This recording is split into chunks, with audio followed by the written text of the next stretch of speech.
Farming isn't just about growing food. It's also about growing a business. Here at Heifer USA, we know that finding good business advice can be challenging for new and beginning farmers. So we traveled to Jackson, Mississippi to visit with Dr. Cindy Ayers-Elliott, a former investment banker turned farmer, to get her top 8 tips for running your business as a farm. In this video, we'll look at her farming journey, the challenges she faced along the way, and the business strategies that helped her overcome obstacles and achieve success. Stay tuned until the end of this video to hear Dr. Elliott's most important advice for new and beginning farmers. I'm Cindy Ayers-Elliott, and I am a farmer here at Footprint Farms in Jackson, Mississippi. Before this, I actually traveled the world doing banking for most of my working life. So to be here and to be doing farming was not what I thought my life would be about. After researching agricultural policies that unfairly affect people of color, Cindy hoped to use her business expertise to advocate for policies that would benefit farmers. But she quickly found out how little she knew about farming.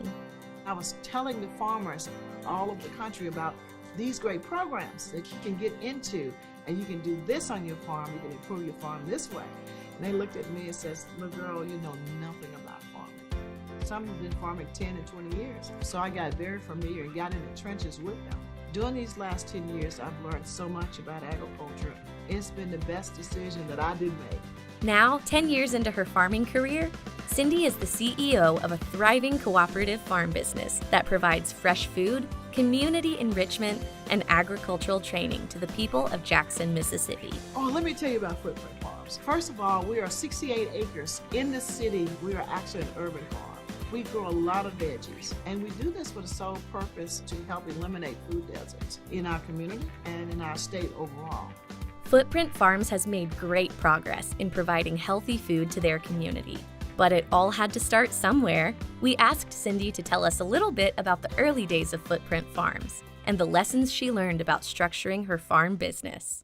So I started with the Serena Williams tennis garden. I converted my tennis court into a tennis garden, grew a lot of small tomatoes, different colors. It was just a beautiful rainbow. It had so much, I had to start giving it away.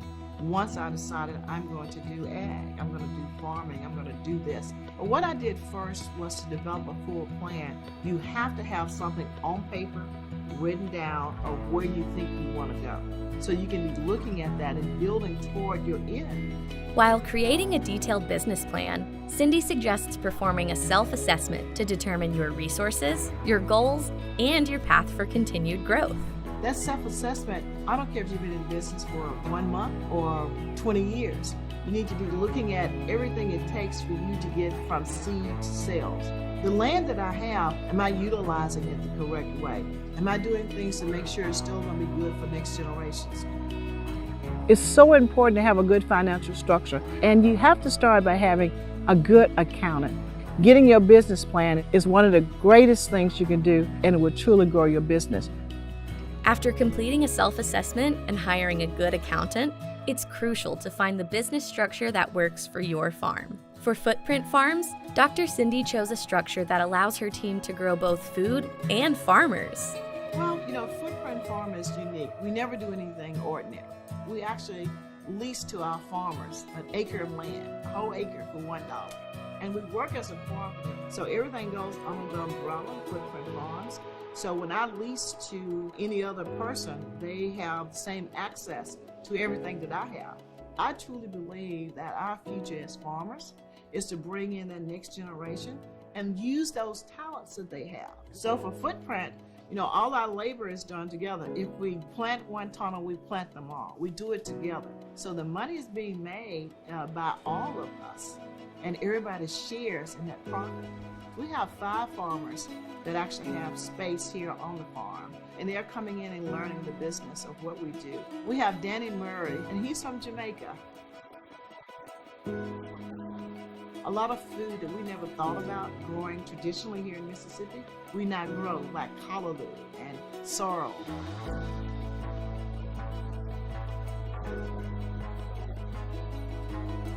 What I see right now in the path that we are setting for this is more than one footprint.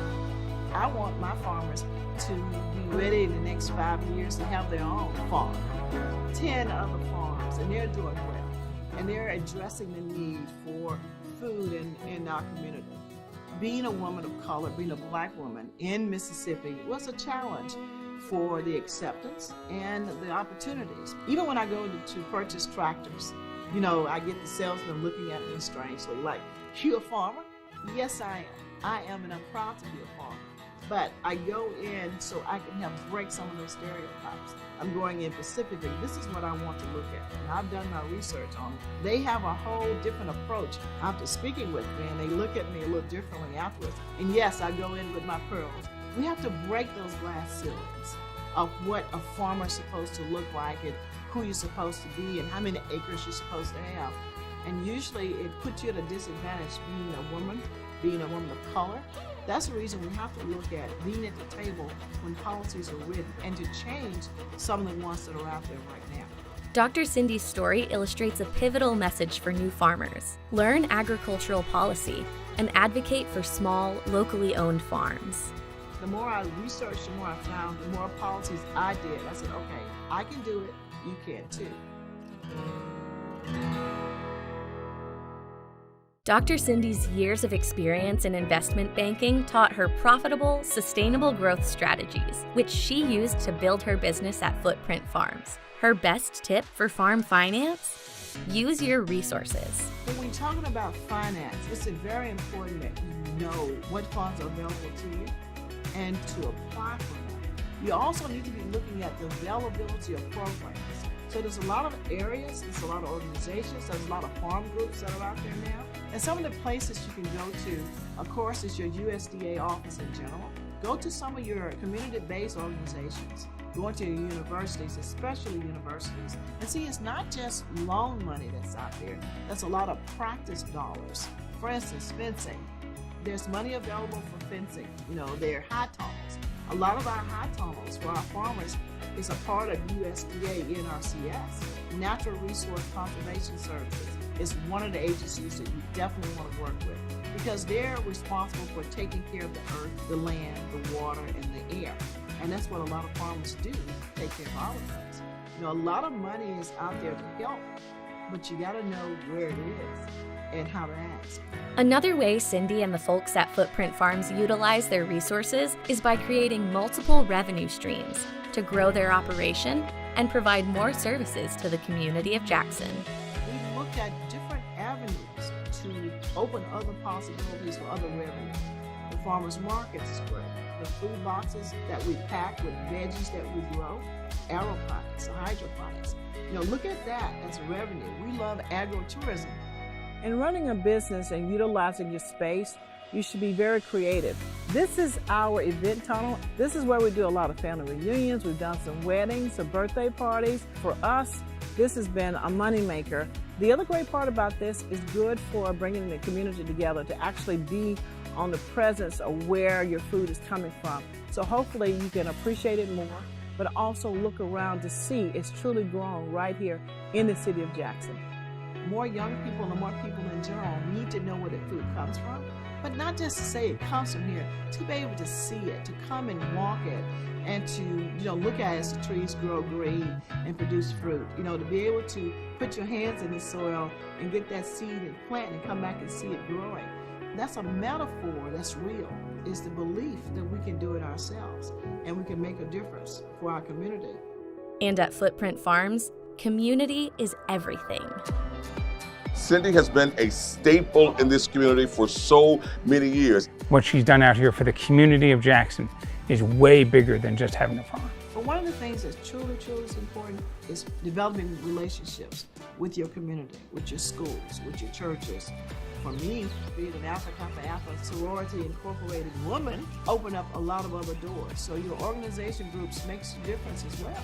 But you also build relationships with chefs in the restaurants, schools, hospital food, to be able to get more fresh local foods into our schools, into our hospitals, which makes it healthier for the patients and the students, and it gives revenue for the farmers. And small farmers don't have the time or the capacity to go to markets and sell, but they grow great food. So we've integrated a system where we're working with small farmers to market their goods for them. Marketing of your product and of yourself is so important. First of all, utilize that technology. You need to have every platform, a website. You need to have an Instagram page. You do need that to let people know what you're doing, because regardless of how good I grow, if people don't know it, they can't come to it. Let me tell you about a new project that we're doing in order to bring new awareness to what we're doing here at Footprint. We're doing a podcast. It's called Ag Plus Culture. We're bringing information and people to talk about things that impact you right now. Ag Plus Culture tells us about our history, about our ancestors, or what's next on the horizon with USDA, what's coming down from DC, and bringing in congressmen and congressional people as well to talk about this. You can reach us on our YouTube channel. It's MS Footprint Farms. As Ag Plus Culture grows, Footprint Farms continues to educate the next generation of farmers. Other farmers around the state, around the country, they follow in Cindy's footsteps. So it's apropos that her company is called Footprint Farms. And I think it's important for these kids to see that someone that looks like them is out here producing these fruits and vegetables, and the city is doing a great job to provide that for this community and other communities surrounding us. Footprint Farms it's an amazing place.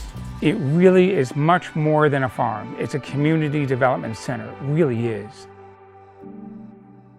From humble beginnings in a tennis court garden to an established farm that provides jobs, education, and high-quality, affordable food to their local community, the journey of Footprint Farms has been nothing short of extraordinary.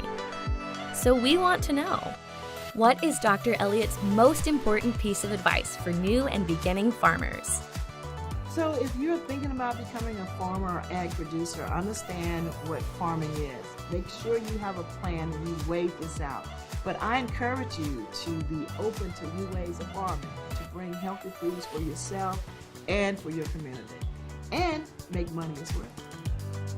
Are you ready to start making money from farming? Check out this video featuring grass-grazed farm in North Carolina to learn how to start your own regenerative farm from scratch. Or jump right in like Dr. Cindy and learn how to grow 10,000 pounds of tomatoes with this video.